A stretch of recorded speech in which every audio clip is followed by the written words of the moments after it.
Hello friends, welcome to my channel. ఈరోజు నేను brinjal egg omelette నేను ఎలా తయారు చేసుకుంటానో మీతో షేర్ చేసుకోబోతున్నాను. మీరు కనుక నా ఛానల్ని ఫస్ట్ టైం చూస్తున్నట్లయితే ముందుగా నా ఛానల్ని సబ్స్క్రైబ్ చేయడం మర్చిపోకండి. బ్రింజాల్ ఎగ్ ఆమ్లెట్ తయారు చేసుకోవడం కోసం పెద్ద వంకాయలను తీసుకోవాలండి.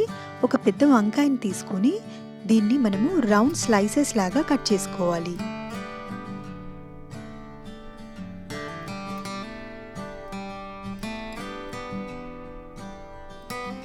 ఇలా మనము రౌండ్గా వంకాయని కట్ చేసుకున్న తర్వాత దీనిలో మళ్ళీ మనం ఒక స్మాల్ రౌండ్ లాగా మళ్ళీ కట్ చేయాలండి.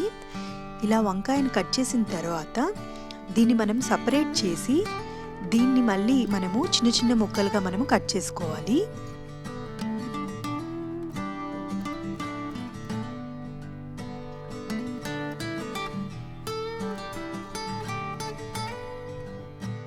ఇప్పుడు ముందుగా స్టవ్ వెలిగించి పాన్ పెట్టుకొని కొంచెం ఆయిల్ వేసి ఆయిల్ హీట్ అయిన తర్వాత దీనిలోకి మనం ముందుగా కట్ చేసి పెట్టుకున్న వంకాయ ముక్కలు వేసుకోవాలండి.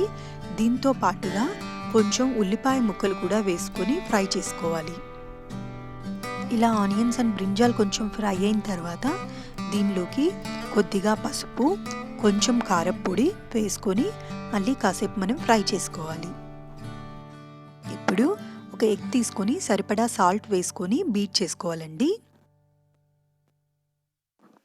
ఇప్పుడు ఇలా బీట్ చేసుకున్న ఎగ్లోకి మనం ముందుగా ఫ్రై చేసుకున్న బ్రింజాల్ అండ్ ఆనియన్ పీసెస్ని మనము వేసుకోవాలి.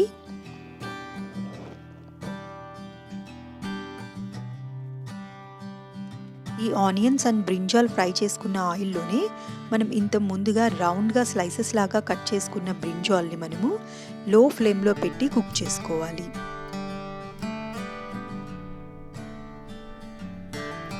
ఇప్పుడు ఈ బ్రింజాల్ లోపలికి మనం ఇంతకు ముందుగా తయారు చేసుకున్న ఎగ్ అండ్ బ్రింజాల్ మిశ్రమాన్ని మనం వేసుకొని కుక్ చేసుకోవాలండి. లో ఫ్లేమ్లో పెట్టి మనము కుక్ చేసుకోవాలి. ఇలా వన్ సైడ్ కుక్ అయిన తర్వాత మళ్ళీ మనం దీన్ని టర్న్ చేసుకొని రెండో వైపు కూడా లో ఫ్లేమ్లో పెట్టి కుక్ చేసుకోవాలి.